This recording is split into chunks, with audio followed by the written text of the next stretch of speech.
एक भूखा पेट व्यक्ति देश के विकास में क्या साथ देगा और देश को विश्वगुरु बनाने की ख्वाहिश में को कैसे पूरा करेगा। उन्हें सम्मानजनक रोजगार चाहिए, आर्थिक निश्चिंतता चाहिए। 2 करोड़ नौकरी हर साल देने का वादा वर्तमान केंद्र सरकार पूरा कर पाई क्या? यदि पाती तो अब तक तो 2014 से 2023 तक लगभग 20 करोड़ लोगों को नौकरी मिल जाती, आर्थिक निश्चिंतता आती और ज़्यादा से ज़्यादा लोग देश को विश्वगुरु बनाने की मुहिम में लग जाते। अग्निवीर फौज में लगभग 3 साल की नौकरी।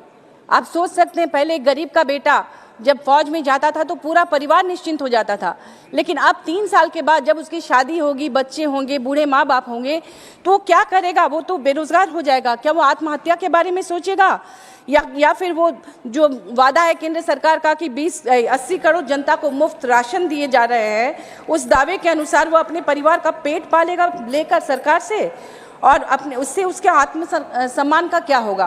क्या वो आत्महत्या करने को मजबूर नहीं होगा?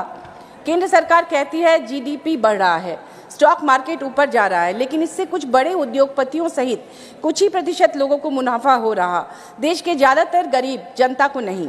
सरकार कहती है कि विकास हो रहा है। सरकार के दावे के अनुरूप यदि लगभग 80 करोड़ भारतीयों को मुफ्त राशन दिया जा रहा है जिनके पास खाने को पैसे नहीं, तो इसका साफ मतलब है कि इतने लोग बेरोजगार हैं, युवाओं के पास रोजगार नहीं कि अपने परिवार का पेट पाल सके, अपनी आय से चावल, आटा, अनाज खरीद सके।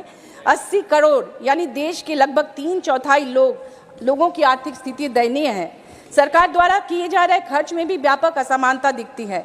खर्च की प्रायोरिटी आश्चर्यचकित करती है। एक तरफ मनरेगा जैसी गरीबों की योजना के पैसे स्टेट्स को समय पर देने में आनाकानी हो रही है, वहीं केंद्र सरकार के विज्ञापनों एवं पब्लिसिटी का खर्चा बढ़ता ही जा रहा है। बेटी बचाओ बेटी पढ़ाओ जैसी योजनाओं में भी पब्लिसिटी। झारखंड सरकार में भी मनरेगा अंतर्गत सामग्री मद में भुगतान हेतु लगभग 426 करोड़ रुपए लंबित हैं, जबकि झारखंड गरीब और पिछड़ा राज्य है, देश के अन्य राज्यों से नीचे दूसरे नंबर पर है। पठारी इलाका है, बारिश के अलावा खेतीबाड़ी नहीं होती, ट्रैफिकिंग की समस्या है, पलायन विस्थापन की समस्या है, और इसी के कारण बहुत ज़रूरी है कि मनरेगा के पैसे दिए जाएँ समय पर। भारत सरकार की कोल कंपनियों द्वारा झारखंड में कोयले की रॉयल्टी के लगभग 1,36,000 करोड़ रुपए लंबित हैं। माननीय मुख्यमंत्री द्वारा बार बार आग्रह करने के बावजूद अभी तक नहीं दिया गया, जबकि कोयले का देश में जो खपत है उसका मैक्सिमम हिस्सा झारखंड से आता है। ये आर्थिक सौतेलापन क्यों? पुरानी पेंशन व्यवस्था फिर से लागू की जाए, नहीं तो बुढ़ापे की लाठी भी छीन जा रही है लोगों की। हमारे स्टेट में हमारी सरकार ने कर दिया है, ऐसा हर स्टेट में होना चाहिए। राज्यों को जीएसटी संग्रह की हिस्सेदारी की देय राशि समय पर नहीं मिलती। झारखंड जैसा गरीब राज्य भी इस वजह से आर्थिक परेशानी झेल रहा है। प्रधानमंत्री आवास योजना हमारे राज्य में 8 लाख गरीबों को नहीं मिला, ये भी नहीं दिया जा रहा है। गैर भाजपा शासित राज्यों के साथ आर्थिक मामलों में भेदभाव नहीं होना चाहिए। सबका साथ सबका विकास सिर्फ जुमला नहीं होना चाहिए। धन्यवाद। Thank you.